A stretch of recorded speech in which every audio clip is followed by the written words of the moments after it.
Praise the lord hallelujah.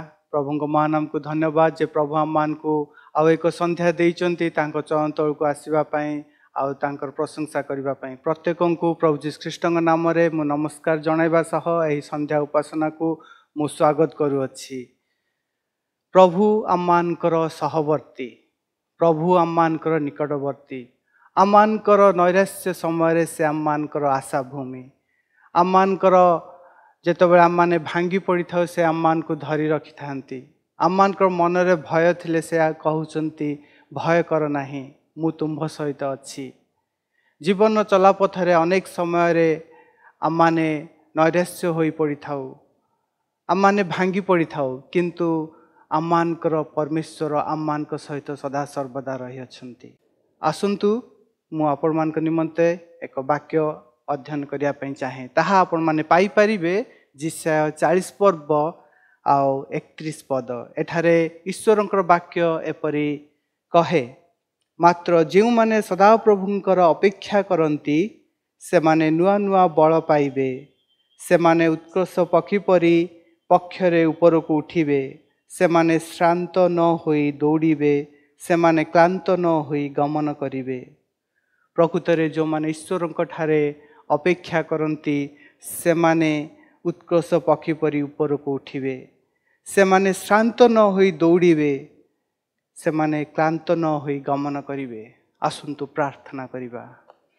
धन्यवाद धन्यवाद धन्यवाद पिता परमेश्वर, धन्यवाद देउछु प्रभु एही सुंदर सुजोग तुमे देइछो प्रभु तुम चरण तल को आसीबा पई। प्रभु दिनर समस्त प्रकार कार्य रे तुमे आमानकर सहाय होइथिबारु धन्यवाद देउछु प्रभु। एही संध्या मुहूर्त रे प्रभु तुम चरण तल को आसीबा को देइथिबारु धन्यवाद देउछु प्रभु। तुमे आमान को प्रति मनोयोगी होइथिबारु धन्यवाद देउछु प्रभु। हाँ प्रभु, तुमे आमान को प्रति एते मनोयोगी जे प्रभु केवल शारीरिक रूपे खाद्य जोगै थाओ ताहा नुहे प्रभु, आत्मिक रूपे मध्य तुमे आमान को खाद्य जोगै थाओ तुमर वाक्य रु प्रभु। सेत पई धन्यवाद देउछु प्रभु। तुमे आमान को प्रतिटी विषय तुम्हें जानो प्रभु। एही मुहूर्त रे मु प्रार्थना करे प्रभु जो भाई भौणी माने एही प्रोग्राम देखुचंती प्रभु, जदि तांको मन रे कोनोसी क्वेश्चन थाए, कोनोसी प्रश्न थाए प्रभु, से प्रश्नर उत्तर आज तुमर वाक्य द्वारा तुमर दासों को मुख द्वारा तुम्हें आज कथा कही तुम तांकर उत्तर दियो प्रभु। हाँ प्रभु, जदि कोनोसी व्यक्ति प्रभु, हाँ प्रभु रोगग्रस्त अटंती प्रभु, तुम्हें तांकु संपूर्ण रूपे सुस्थता प्रदान करो प्रभु। कौनसी व्यक्ति जदि आज नैराश्य भांगी पड़ते प्रभु, तुम्हें तांको आशा दियो प्रभु। तुम्हें सर्वदा मान को निमंते तुम लोक मान को निमंते तुम्हें चिंता करो प्रभु, आउ तुम्हें केयर करो प्रभु। से धन्यवाद देउछु प्रभु। तुम्हें जत्न करुबारु तुम लोक मान को निमंते धन्यवाद देउछु प्रभु। हाँ प्रभु, समस्त प्रकार वायरस रु रक्षा करुबारु धन्यवाद देउछु प्रभु। सुस्थ सबल शरीर आम प्रत्येक को रखिथिबारु धन्यवाद देउछु प्रभु। एही वर्षटी रे प्रभु तुमे आमान को सहाय होइथिबारु धन्यवाद देउछु प्रभु। हाँ प्रभु, विश्वास करूछु प्रभु तुमे दासों को मुख द्वारा आज तुमे आमान को प्रत्येक को कथा कही प्रभु तुम सहित बढ़िबारे साहाय्य करिवो। यीशु को नाम रे छोट भिक्षा मागुछु, आमेन। आसंतु आम माने प्रभुंकर प्रशंसा करिबा। जेपरि आमे जानू जे ईश्वर होचंती आमर आशा भूमि, तो ईश्वर को प्रशंसा करिबा एही गीत माध्यम रे।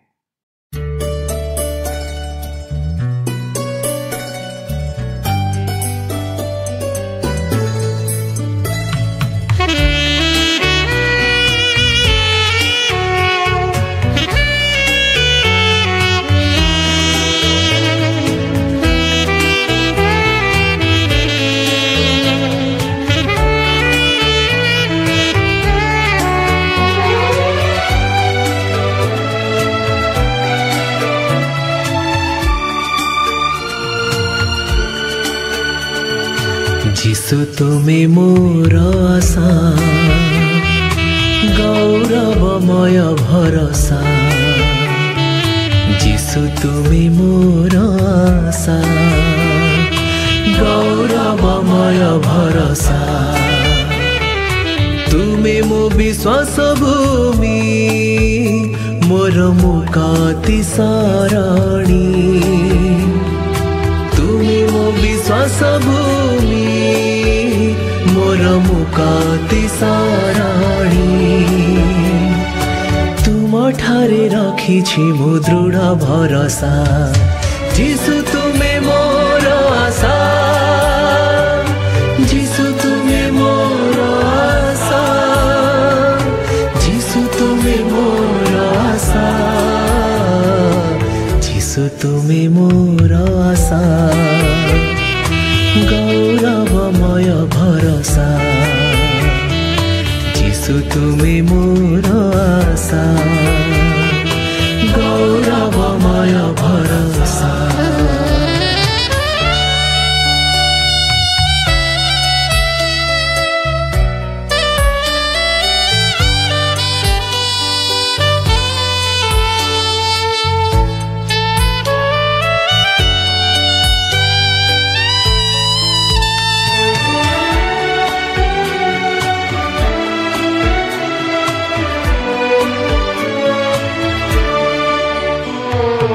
आसु दुख नैरास अबाघेरु जरा क्लेश विश्वासी प्रतिदिन काटुथिबी जीवन तुमे मो विश्वास भूमि मोर मुक्ति सरणी तुमे मो विश्वास भूमि मोर मुक्ति सरणी तुम ठारे रखिछि मु दृढ़ भरोसा जीशु तुमे मोर आशा जीशु तुमे मोर आशा जीशु तुमे मोर आशा जीशु तुमे मोर आशा गौरवमय भरोसा जीशु तुमे मोर आशा गौरवमय भरोसा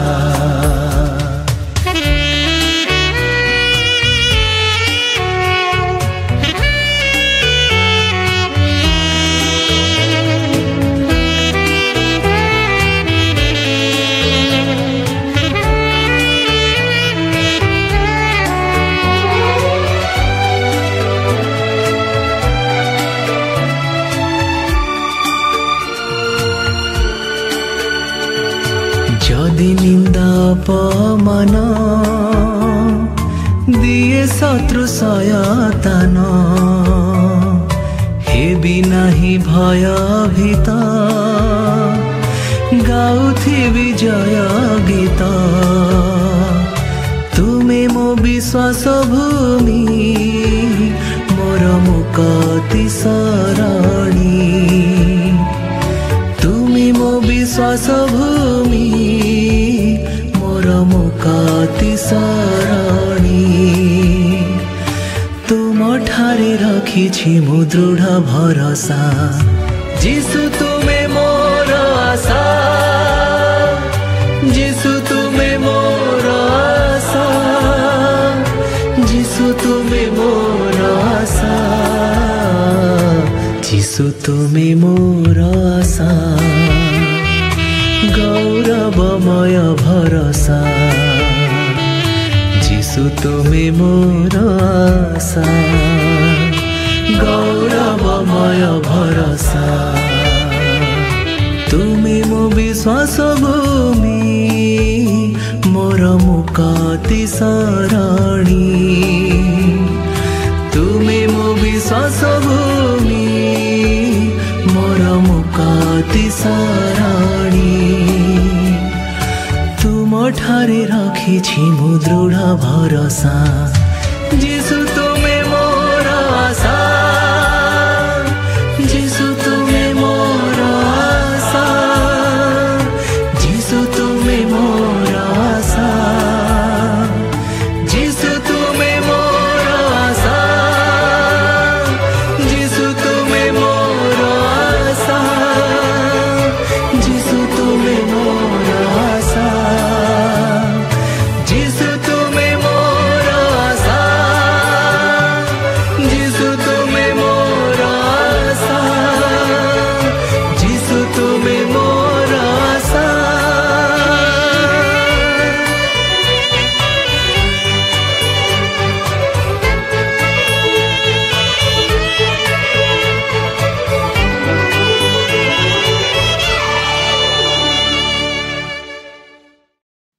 आसंतु आज आम माने ईश्वरंकर वाक्य शुणा। आज आम मान मध्य आम यूनियन चर्च रो इभांजेलिस्ट प्रताप कुमार साहू अच्छंती से ईश्वर वाक्य आपण मान निमंत्रण आणु अच्छंती।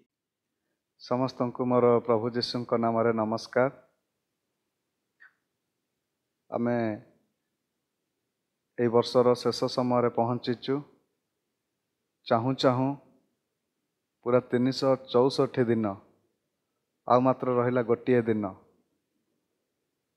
जहाँकि आमे प्रभु को अनुग्रह रे ए वर्ष सारा पहुँची पारिचु। तांकर केवल दया आ अनुग्रह। ए वर्ष आमे केते किए नुआ स्वप्न देखिथिबे, नुआ चिंता करिथिबे, नुआ योजना मध्य करिथिबे। आउ आम मध्यरे अनेक जन मध्य नाहांती। अनेक जन को आमे हरैछु। आज जदि आमे एही स्थान रे अछु केवल प्रभुंकर दया आ अनुग्रह। ता व्यतीत कौनसी ना आमर उत्तमता ना आमर धार्मिकता, केवल प्रभुंकर प्रेम हेतु। तेणुक मु आज विशेष कर प्रभु को धन्यवाद दिए जे सी आम मान को जीवित रखिंट। एथिपाई रखिंट जपरी आमे ताहांकर आहुरी आहुरी अधिक धन्यवाद करिबा, प्रशंसा करिबा, ताहांक उपरे निर्भर करिबा, ताहांकर योजना को सफल करिबा। मु विशेष करी आमर मंडलीर पालक मानकु, सेक्रेटरी पुणी समस्त लीडर्स मानकु धन्यवाद दिए। यही सुजोग मते मिली जहाँकि मु आपण मानक निकट में छिड़ा होगा पारिछि।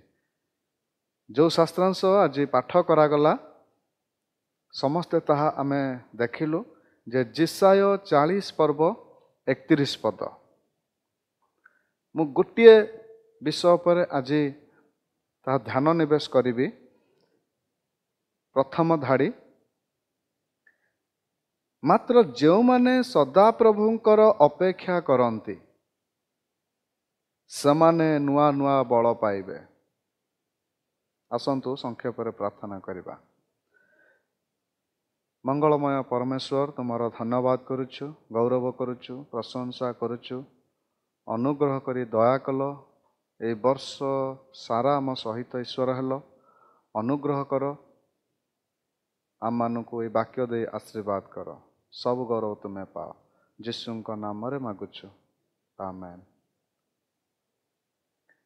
मोर प्रिय माने, आज जदि सारा पृथ्वी सारा को अनेबे आज राति ठारू साधारणतः 0 नाइट सेलिब्रेशन आरंभ हुए। 30 तारिख 31 तारिख कौन से होटेल रे मध्य आउ जागा नथिबो, कौन से क्लब रे मध्य जागा नथिबो, कौन से रेस्टोरेंट रे मध्य साधारणतः खाली नथिबो। सबु जगार पैक लोक माने एई नवा वर्ष को स्वागत करिबा पई धूमधड़ास भाव से माने योजना करिथांती, व्यवस्था करिथांती केमिति आमे नवा वर्ष को स्वागत करिवो। किंतु थरे चिंता करंतु, देखंतु आमे मन मध्य आउ आसंता काली परट आमे आउ गोटे नवा वर्ष को स्वागत करिवो। हेले आमे जानिनु एई नवा वर्ष रे आम पई कोन अछि। आमे जहा चिंता कले, जहा भाबिले, जहा योजना कले भी बेले बेले आमर बाहरे परमेश्वर कार्य करिथांते। हाँ, तार माने यह नुहे जे आमे योजना करिबा नाही, चिंता करिबा नाही, किंतु आमे कौन आशा रखिचु। अनेक समय एई वर्ष जतेबेले आमे 2021 रे पहुँचिलु, आमे अनेक योजना करिथिलु, अनेक प्लान करिथिलु, अनेक मु यह करिबि बोली चिंता करिथिलु। किंतु आज मु आपण मानकु एही कथा कहिबी जे नुआ वर्ष आसुची, आउ एई नुआ वर्ष रे आमे नुआ आशा रखिबा, आउ टिके अधिक आशा रखिबा, आउ टिके अधिक भरोसा करिबा। प्रभुंक वाक्य रे जेपरि मु पढ़िली जे जेउ माने से बालक हुअन्तु, बालिका हुअन्तु, युवा हुअन्तु, युवती हुअन्तु, वृद्ध हुअन्तु किंबा वृद्धा हुअन्तु, जेउ माने जिए कौनसी पर्टिकुलर लोकों को पे लिखाइनि, जिए सदा प्रभुंकर अपेक्षा करती ସଦାପ୍ରଭୁଙ୍କ ଉପରେ ଅପେକ୍ଷା କରିବା। ଏହା ଓଡ଼ିଆ ଭାଷାରେ ଲେଖା ଅଛି ଯେ ସଦାପ୍ରଭୁଙ୍କ ଉପରେ ଅପେକ୍ଷା କରିବା। ଏହା ଯଦି ଇଂଲିଶ ତର୍ଜମା ସବୁ ଦେଖିବା, NIV ବାଇବେଲରେ ଲେଖା ଅଛି ଯେ ହୋପ୍ ଇନ୍ ଦ ଲର୍ଡ, ଭରସା କରିବା, ଯିଏ ସଦାପ୍ରଭୁଙ୍କ ଉପରେ ଭରସା ରଖେ। ଯଦି ଆମେ ESV ଇଜି ଷ୍ଟାଣ୍ଡାର୍ଡ ଭର୍ସନ ଯଦି ଦେଖିବା, ଲେଖା ହେଇଛି ୱେଟ୍ ଅପନ୍ ଦ ଲର୍ଡ, ଅର୍ଥାତ୍ ସଦାପ୍ରଭୁଙ୍କ ଉପରେ ଅପେକ୍ଷା କରିବା। ଆଉ ଯଦି ଆମେ ନ୍ୟୁ ଲିଭିଂ ଟ୍ରାନ୍ସଲେସନ ଦେଖିବା, ସେଠି ଲେଖା ଅଛି ଯେ ଟ୍ରଷ୍ଟ ଇନ୍ ଦ ଲର୍ଡ। ତାହାର ଅର୍ଥ ହେଉଛି ଯେ ଏହି ବାକ୍ୟକୁ ଆମକୁ ଏହା ବୁଝାଏ ଯେ ଯିଏ ସଦାପ୍ରଭୁଙ୍କ ଉପରେ ଭରସା ରଖେ, ଯିଏ ସଦାପ୍ରଭୁଙ୍କ ଉପରେ ଆଶା ରଖେ, ଯିଏ ସଦାପ୍ରଭୁଙ୍କ ଉପରେ ନିର୍ଭର ରଖେ, ସିଏ ନୂଆ ବଳ ପାଇବ।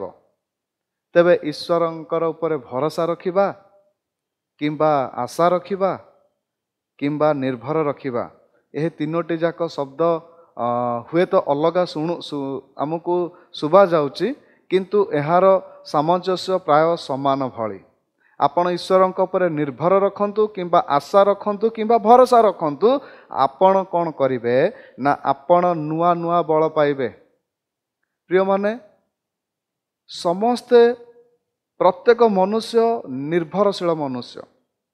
କେହି ପୃଥିବୀରେ ନାହାନ୍ତି ଯିଏ କହିପାରିବ ନାହିଁ ଯେ ମୁଁ କାହା ଉପରେ ନିର୍ଭର କରେ ନାହିଁ। ସେ ଗରିବ ହେଉ, ଧନୀ ହେଉ, ଆହୁରି ଧନୀ ହେଉ, ଯେତେ କୋଟିପତି ହେଉ, ସିଏ ମଧ୍ୟ କେବେ ବି ବିନା ନିର୍ଭରରେ ଜୀବନଯାପନ କାଟିପାରେ ନା। ସେ ନିଶ୍ଚୟ କାହା ଉପରେ ନା କାହା ଉପରେ ନିର୍ଭର କରୁଥିବ। ସାଧାରଣତଃ ଅନେକ ବ୍ୟକ୍ତିମାନେ ସାଙ୍ଗମାନଙ୍କ ଉପରେ ନିର୍ଭର କରନ୍ତି, ପିଲାମାନେ ବାପା ମାଙ୍କ ଉପରେ ନିର୍ଭର କରନ୍ତି, ଅନେକ ଜଣ ଡକ୍ଟରଙ୍କ ଉପରେ ନିର୍ଭର କରନ୍ତି। ଏଇ ଡକ୍ଟର ଅଛି ମାନେ ମୋର କୌଣସି ଚିନ୍ତା କରିବାର ଆବଶ୍ୟକତା ନାହିଁ। ଅନେକ ଜଣ ସ୍ତ୍ରୀମାନେ ସ୍ୱାମୀମାନଙ୍କ ଉପରେ ନିର୍ଭର କରନ୍ତି, ମୋର ସ୍ୱାମୀ ଥିବା ଯାଏ ମୋର କିଛି ହେବ ନାହିଁ। ଅନେକ ଜଣ ସ୍ତ୍ରୀମାନଙ୍କ ଉପରେ ନିର୍ଭର କରନ୍ତି, ଆଉ ଅନେକ ଜଣ ମଧ୍ୟ ଆନିମଲ ଉପରେ ନିର୍ଭର କରନ୍ତି। ଏହି କଥାଟି ହୁଏତ ଆମକୁ ବେଳେବେଳେ ଅଡ଼ୁଆ ଲାଗିଥିବ। ଏହା ମୁଁ ଲୋକମାନଙ୍କଠାରୁ ଶୁଣିବାର ସୁଯୋଗ ପାଇଛି ଯେ ଏଇ କୁକୁରଟି ଆମ ପରିବାରକୁ ସୁରକ୍ଷା ଦିଏ ବୋଲି କୁହନ୍ତି। ଆନିମଲ ଉପରେ ନିର୍ଭର କରନ୍ତି। ସେଥିପାଇଁ ବିଭିନ୍ନ ଲୋକମାନେ ବିଭିନ୍ନ ବିଷୟ ଉପରେ ନିର୍ଭର କରନ୍ତି, ଆଉ ଯାହାଦ୍ୱାରା କି ସେମାନେ ନିରାଶ ହୁଅନ୍ତି। କିନ୍ତୁ ପ୍ରଭୁଙ୍କ ବାକ୍ୟରେ ଲେଖା ଅଛି ଯେ ଯିଏ ଈଶ୍ୱରଙ୍କ ଉପରେ ନିର୍ଭର ରଖିବ। ପ୍ରିୟମାନେ, ମୁଁ ଆଜି ଆପଣମାନଙ୍କୁ କହିବି, ଆପଣ ଯାହା ଉପରେ ନିର୍ଭର କରନ୍ତୁ ନା କାହିଁକି, ଆପଣ ଈଶ୍ୱରଙ୍କ ଉପରେ ନିର୍ଭର ରଖିବାକୁ ଚେଷ୍ଟା କରନ୍ତୁ, ଇଚ୍ଛା କରନ୍ତୁ, ଯୋଜନା କରନ୍ତୁ। ଏଇ ନୂଆ ବର୍ଷରେ ନୂଆ ଭାବରେ ଆପଣ ପ୍ରାର୍ଥନାରେ ରୁହନ୍ତୁ ଯେ ପ୍ରଭୁ, ଏଇ ବର୍ଷ ମୁଁ ଯେମିତି ତୁମ ଉପରେ ଆଉ ଟିକେ ଅଧିକ ନିର୍ଭର କରିବି, ଆଉ ଟିକେ ଅଧିକ ଭରସା କରିବି। ଲୋକମାନେ ତ ଭରସା କରନ୍ତି ସତ, କିନ୍ତୁ କେତେବେଳେ?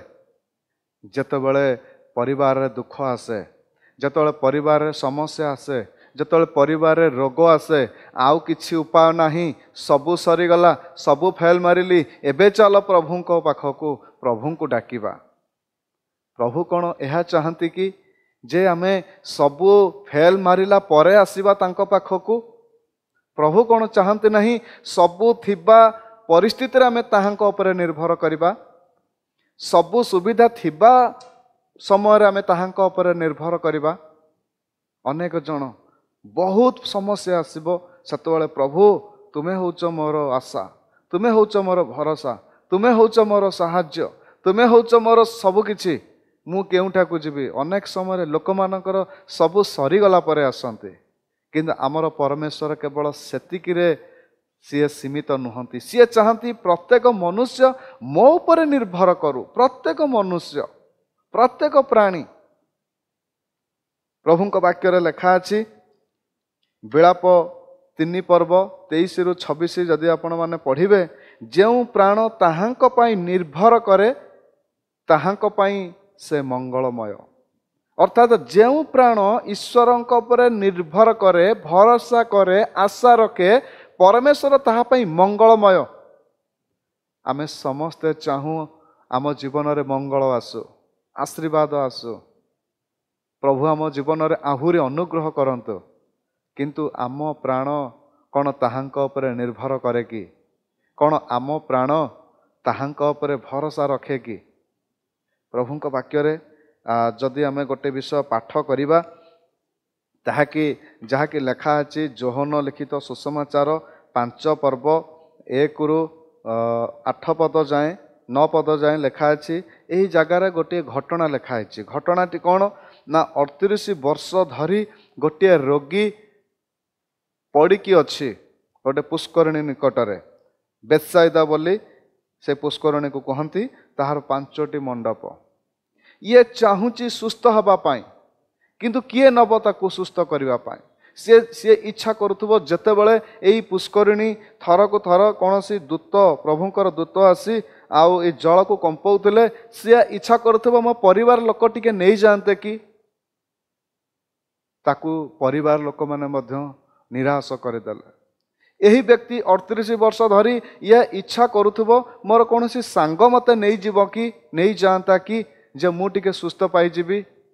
କୌଣସି ସାଙ୍ଗ ଠାରୁ ମଧ୍ୟ ସିଏ ସାହାଯ୍ୟ ପାଇଲା ନାହିଁ।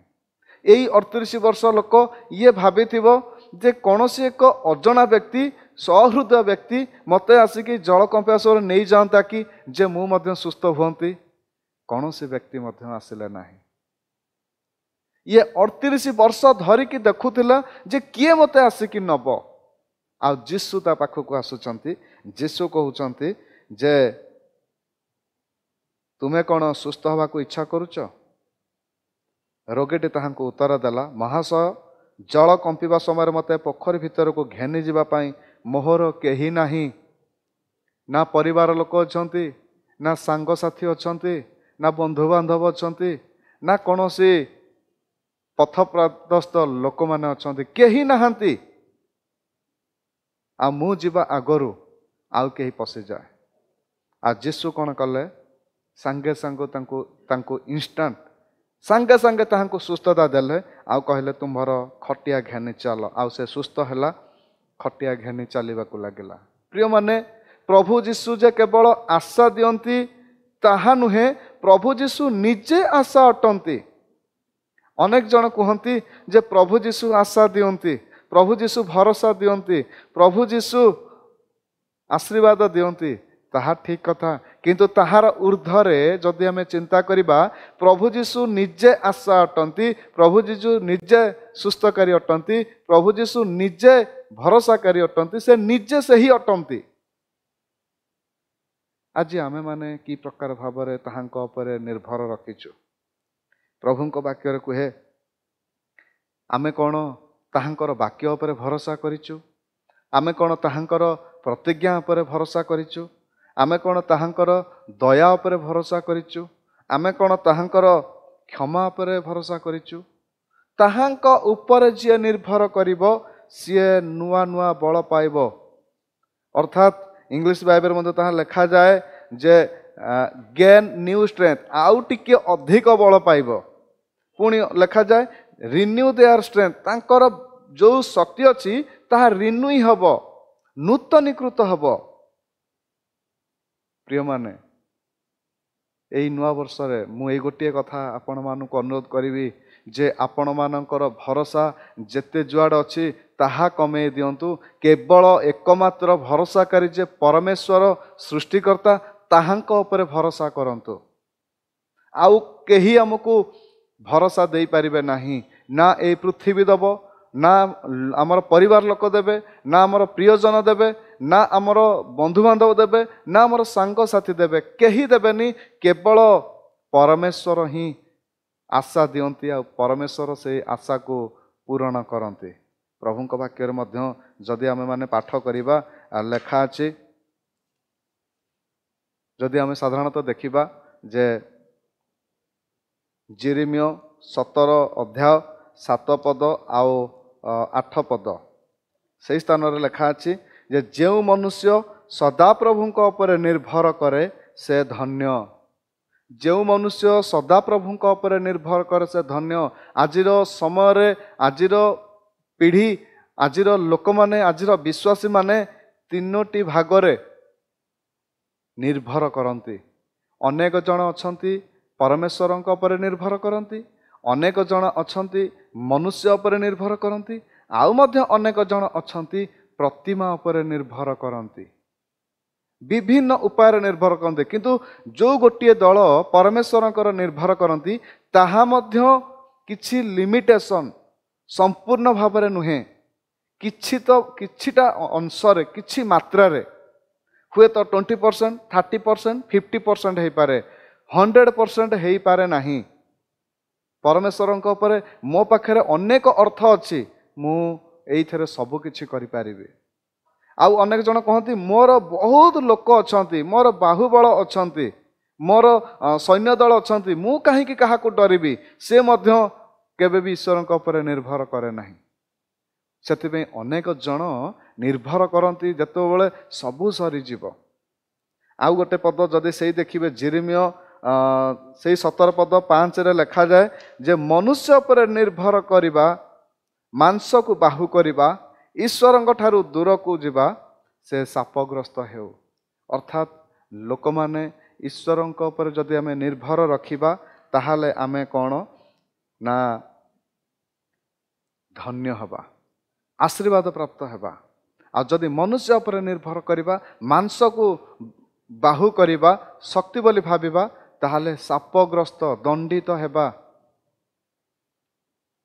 ଦାଉଦ ଆଉ ଗଲିଆତକୁ ଯଦି ଆମେ ଦୁଇ ଜଣଙ୍କୁ ଦେଖିବା, ତେବେ ଏଇ ଦାଉଦ ଗଲିଆତକୁ ଦେଖନ୍ତୁ।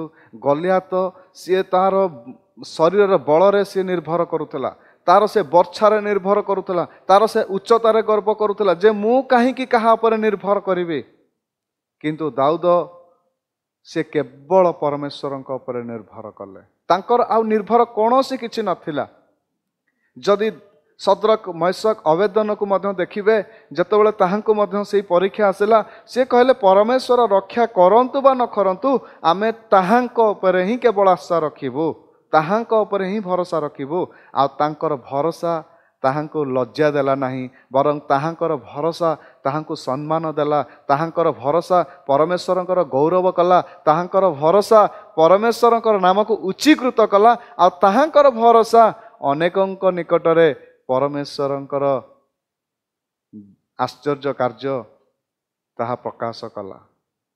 ଭରସା, ଆମେ ନୂଆ ବର୍ଷରେ ଆଉ ଟିକେ ଅଧିକ ଆମେ ତାହାଙ୍କ ଉପରେ ଭରସା ରଖିବା କି? ଆଉ 2 ଦିନ ପରେ ଯେତେବେଳେ ନୂଆ ବର୍ଷ ପ୍ରବେଶ କରିବା, କହିବା କି ପ୍ରଭୁ ମୁଁ ଏବେ ଆଉ ଥରେ ତୁମ ଉପରେ ନିର୍ଭର କରିବାକୁ ଚାହେଁ, ତୁମ ଉପରେ ଭରସା କରିବାକୁ ଚାହେଁ, ତୁମ ଉପରେ ମୁଁ ଆହୁରି ଆଉଜି ପଡ଼ିବାକୁ ଚାହେଁ। ଦାନିଏଲଙ୍କୁ ମଧ୍ୟ ଆମେ ଦେଖିବା, ତାହାଙ୍କ ଜୀବନରେ ମଧ୍ୟ ଏକ ପରୀକ୍ଷା ଆସିଲା, କିନ୍ତୁ ସେ ମଧ୍ୟ ପରମେଶ୍ୱରଙ୍କ ଉପରେ କେବଳ ଆଶା ରଖିଲେ। ମୁଁ କି ପ୍ରକାରର ଯାହା ପରମେଶ୍ୱରଙ୍କ ଉପରେ ଭରସା ରଖିଥାଏ, ଯାହା ଆଶା ରଖିଥାଏ, ମୁଁ କେମିତି ତାହା ସେଇ ବିଷୟକୁ ବନ୍ଦ କରିଦେବି, ସେ ତାହା ବନ୍ଦ କଲେ ନାହିଁ। ସେ ତାଙ୍କର ଆଶା, ତାଙ୍କର ଭରସାକୁ ସେ କଣ୍ଟିନ୍ୟୁ କଲେ। ପ୍ରିୟମାନେ, ଆଜି ଆମେମାନେ କି ପ୍ରକାର ଭାବରେ ଆମେ ଈଶ୍ୱରଙ୍କ ଉପରେ ଭରସା ରଖିଛୁ। ଆଉ ସାଧାରଣତଃ ବାଇବେଲରେ ମଧ୍ୟ ଅଛି, ଯେତେବେଳେ ଏଲିୟଙ୍କ ସମୟରେ ଆଉ ଯେତେବେଳେ ଯଜ୍ଞବେଦୀ ଗୋଟେ ପ୍ରାର୍ଥନା ବିଷୟ ଆସିଲା, ଆଉ ସେ ଏଲିୟ ପ୍ରାର୍ଥନା କଲେ ଏବଂ ବାଲର ଭବିଷ୍ୟତ ବକ୍ତାମାନେ ମଧ୍ୟ ପ୍ରାର୍ଥନା କଲେ। କିନ୍ତୁ ଆମେ ଦେଖୁଛୁ ଯେ ଏଲିୟଙ୍କର ଯେଉଁ ଆଶା ଥିଲା, ଯେଉଁ ଭରସା ଥିଲା ଯେ ମୁଁ ପ୍ରାର୍ଥନା କଲେ ସ୍ୱର୍ଗରୁ ଅଗ୍ନି ଆସିବ, ଆଉ ସେଇ ଭରସା, ସେଇ ଆଶା ତାହାଙ୍କର ସଫଳ ହେଲା। କିନ୍ତୁ ବାଲ ଦେବତାଙ୍କର ଯେଉଁମାନେ ପ୍ରତିମାକୁ ଡାକୁଥିଲେ, ତାହା ସେମାନେ ନିରାଶ ହେଲେ, ହତାଶ ହେଲେ।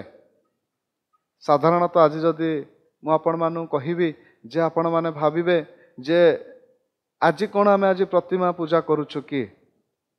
କିନ୍ତୁ ଅଜାଣତରେ ଆଜି ବିଶ୍ୱାସୀମାନେ ପ୍ରତିମା ପୂଜା କରନ୍ତି।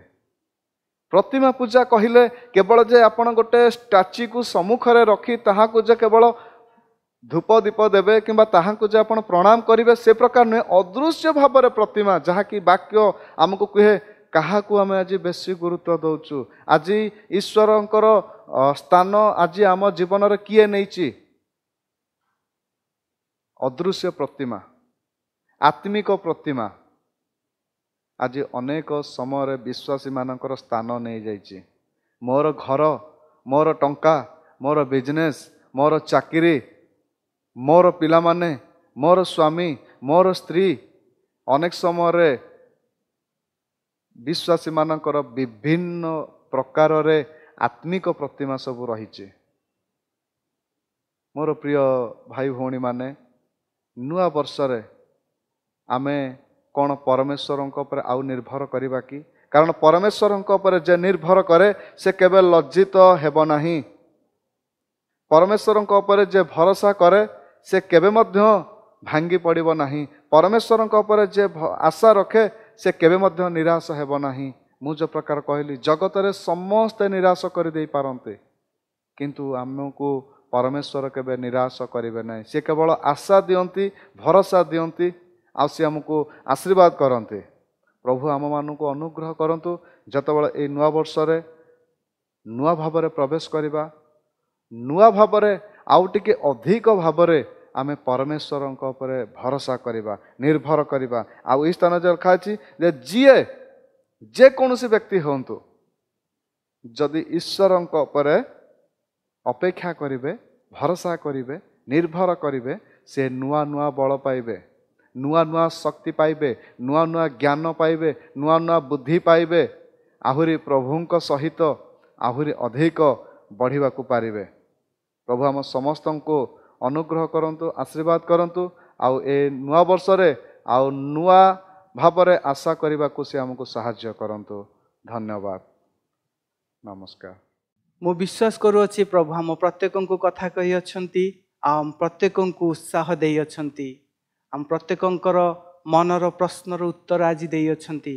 ଆମ ପ୍ରତ୍ୟେକଙ୍କୁ ଏକ ଆଶା ଦେଇଅଛନ୍ତି, ଏକ ଭରସା ଦେଇଅଛନ୍ତି। ଯେଉଁ ଆଶା, ଯେଉଁ ଭରସା କେବେ ବି ଆମମାନଙ୍କୁ ନୈରାଶ୍ୟ ମଧ୍ୟକୁ ଟାଣି ନେବନି।